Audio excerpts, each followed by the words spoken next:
जय श्री कृष्णा साथियों।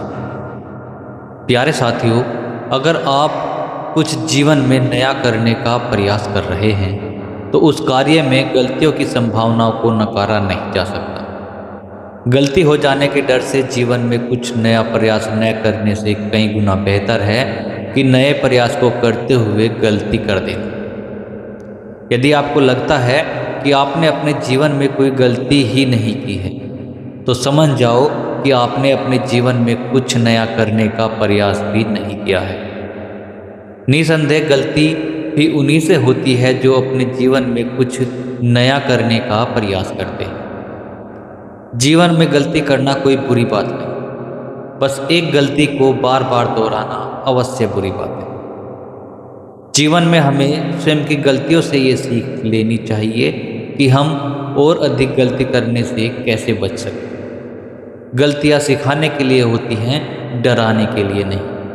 भक्ति जीवन को सुपथगामी बनाकर श्रेष्ठ मार्ग की ओर अग्रसित करती है। यदि किसी मनुष्य के जीवन में भक्ति नहीं है तो फिर निश्चित समझिए कि वो कुपथगामी है, और जो कुपथगामी है वही तो आसुरी प्रवृत्ति का भी है। जिस मनुष्य के जीवन में भक्ति नहीं, फिर उस मनुष्य का जीवन हिरण्यकशिपु की तरह असुरत्व प्रधान भी बन जाता है। सीधे शब्दों में कहें तो वो भक्ति और भक्त का निरादर करने वाला हिरण्यकश्यप भी है। जिस मनुष्य के जीवन में भक्ति नहीं, उस मनुष्य के जीवन में सदाचार की शक्ति भी कभी नहीं हो सकती। जहाँ सदाचार है वहाँ सुरत्व, जहाँ दुराचार है वही तो असुरत्व है। भक्ति नर को नारायण का रूप बनाने की प्रयोगशाला है। भक्ति जीवन को परिकृत करके दुनिया के बाजार में उसके मोल को बढ़ाकर अनमोल कर देती है। जीवन में भक्ति का समावेश ही उसके उत्थान और कल्याण का मूल है। हमारा जीवन भोग में नहीं, योग में होना चाहिए। सफलता अकेले नहीं आती, वह अपने साथ अभिमान को भी लेकर आती है, और यही अभिमान हमारे दुख का भी कारण बन जाता है।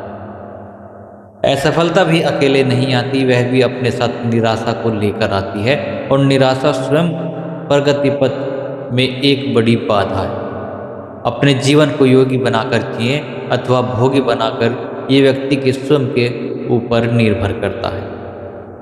दुख, कटु वचन और अपमान सहने की क्षमता का विकास तथा सुख, प्रशंसा और सम्मान पचाने की सामर्थ्य ही गृहस्थ धर्म का योग भी है।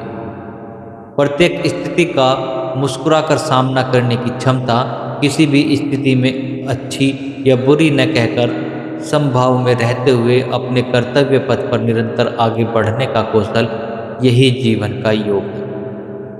योग में जीवन ही योगेश्वर तक पहुंचाता है। जब किसी व्यक्ति की जेब में पैसे होते हैं तो वह निश्चित और निर्भय होकर अपने सारे काम करता है, और जब उसके पास पैसे नहीं होते तो वह चिंता में रहता है कि यदि कोई भी खर्चा आएगा तो कैसे करूँगा। इस प्रकार से धन होने पर व्यक्ति निर्भय और निश्चित रहता है। इस संसार में इस जन्म में तो राजकीय नोटों की करेंसी चल जाती है, जिसकी शक्ति से व्यक्ति निर्भयता, स्वतंत्रता और निश्चितता आदि का अनुभव करता है, परंतु यह करेंसी केवल इस संसार में इस ही जन्म में चलती है। जब आप अगले जन्म में जाएंगे तो इन नोटों की करेंसी वहाँ नहीं चलेगी, न ही ये करेंसी नोट आपके साथ जाएंगे। यह सब धन यहीं रह जाएगा। तो सोचिए, अगले जन्म में आप अपना काम कैसे चलाएंगे। सबसे पहले तो अगले जन्म में आपको मनुष्य का शरीर चाहिए, और वह मुफ्त में नहीं मिलता। मनुष्य का शरीर प्राप्त करने के लिए कुछ धन तो देना होगा, और वह धन इन राजकीय नोटों की करेंसी के रूप में नहीं होगा, बल्कि कर्मों की करेंसी के रूप में होगा। अर्थात यदि अगले जन्म में आप मनुष्य शरीर प्राप्त करना चाहते हैं तो आपको उत्तम कर्म करने होंगे। यह उत्तम कर्मों की करेंसी ईश्वर को देनी होगी, तब ईश्वर आपको उत्तम कर्मों के बदले में आपको मनुष्य शरीर देगा। यदि केवल राजकीय करेंसी वाले नोट ही इकट्ठे करते रहे तो शुभ कर्मों का आचरण नहीं किया तो उत्तम कर्मों की करेंसी के अभाव में अगला जन्म मनुष्य का नहीं मिलेगा। अगले जन्म में फिर से मनुष्य बनने के लिए उत्तम कर्मों की करेंसी जमा करनी होगी, तभी अगला जन्म मनुष्य का मिल पाएगा और सारी सुख सुविधाएं भी मिलेंगी। यदि उल्टे सीधे कर्म करेंगे तो उस घटिया कर्मों की करेंसी के आधार पर फिर आपको लाखों योनियां गाय, घोड़ा, कुत्ता, बिल्ली, शेर, भेड़िया, हाथी, बंदर, सांप, बिच्छू, मगरमच्छ आदि उनमें से कोई भी एक शरीर मिलेगा। उन योनियों में बहुत अधिक दुख भोगना पड़ेगा।